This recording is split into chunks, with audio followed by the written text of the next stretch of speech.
भागवत महापुराण की जय। कृष्ण कन्हैया लाल की जय। राधा रानी की जय। भगवान श्री कृष्ण के सभी भक्तों को राधे राधे। जय श्री कृष्ण। आज मैं आपको सुनाऊंगी दशम स्कंद में 62वां अध्याय, उषा और अनिरुद्ध की प्रेम कथा। राजा परीक्षित ने पूछा, मुनिवर, अनिरुद्ध का एक प्रेम प्रसंग दैत्यराज बानासुर की पुत्री उषा से भी तो चला था। उस प्रसंग में भगवान श्री कृष्ण और भगवान शंकर जी का आमना सामना हुआ था। कृपया उस कथानक को सुनिए।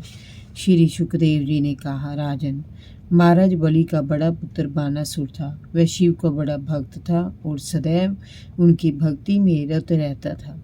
समाज में उसका बड़ा आदर था और वह बाद का बड़ा धनी था। उसकी राजधानी शोणितपुर थी। एक बार उसकी अटूट भक्ति से प्रसन्न होकर भगवान शंकर ने उससे वर मांगने के लिए कहा, तो उसने उनसे अपने नगर की रक्षा का वर मांगा।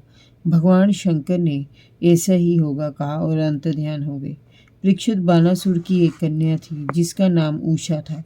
वह बहुत सुंदर थी। उसने एक रात स्वप्न में अनिरुद्ध को देखा तो वह उसके प्रेम में पड़ गई, परंतु वह ये नहीं जानती थी कि वह युवक कौन है। राजकुमारी की एक सहेली चित्रलेखा नाम की थी, जो बानासुर के मंत्री कुभांड की बेटी थी।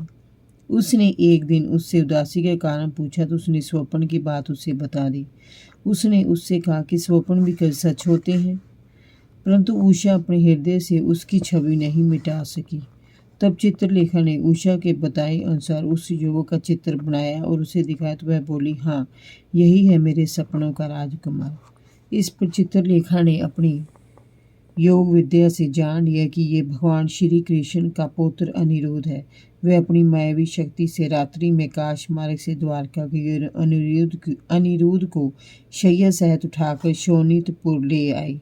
अपने स्वप्न के राजकुमार को अपनी आंखों के सामने देखकर उषा प्रेम विह्वल हो उठी। उसने अनिरुद्ध को जगाकर अपना परिचय दिया और अपने सुरक्षित अंतपुर में उसके साथ विहार करने लगी। अनिरुद्ध भी उसके प्रेम में पड़कर अपना घर बार भूल गया। दोनों का प्रेम दिन दूना रात चौगुना बढ़ता रहा। इसी तरह बहुत समय व्यतीत हो गया। परीक्षित, अनिरुद्ध और उषा के मिलन की एकमात्र राजदा चित्रलेखा थी। वह हर समय इस बात का ध्यान रखती थी कि किसी को कानो कान खबर न हो कि उषा के अंतपुर में कोई पुरुष है। परंतु उषा के धीरे धीरे हाव भाव से प्रकट होने लगा कि वह कुंवारी कन्या नहीं रह गई है। पहरेदारों ने इसकी सूचना गुपचुप रूप से बानासुर तक पहुंचा दी। पहरेदारों से ये जानकर कि उसकी पुत्री का चरित्र दूषित हो गया है, बानासुर के हृदय में बड़ी पीड़ा हुई। वह तत्काल उषा के महल में जा पहुंचा और उसने वहां अनिरुद्ध को देख लिया। उस समय वे उषा के साथ बैठे पासे खेल रहे थे। बानासुर की क्रोध में भरी दहाड़ सुनकर दोनों चौंके। अपने सामने बानासुर को सशस्त्र सैनिकों के साथ देखकर अनिरुद्ध अपनी तलवार खींचकर उठ खड़े हुए। बानासुर ने अपने सैनिकों को आदेश दिया कि इसे पकड़ लो, किंतु वे अनिरुद्ध से पार नहीं पा सके। अनिरुद्ध ने सभी सैनिकों को मौत के घाट उतारना शुरू कर दिया तो बचे कुछ सैनिक अपनी जान बचाकर भाग खड़े हुए। अनिरुद्ध की वीरता को देखकर बानासुर चकित रह गया। उसने अपने नाग फांस से अनिरुद्ध को बंदी बना लिया। उषा ने यह देखा तो वह रोने लगी। जय जय श्री राधे।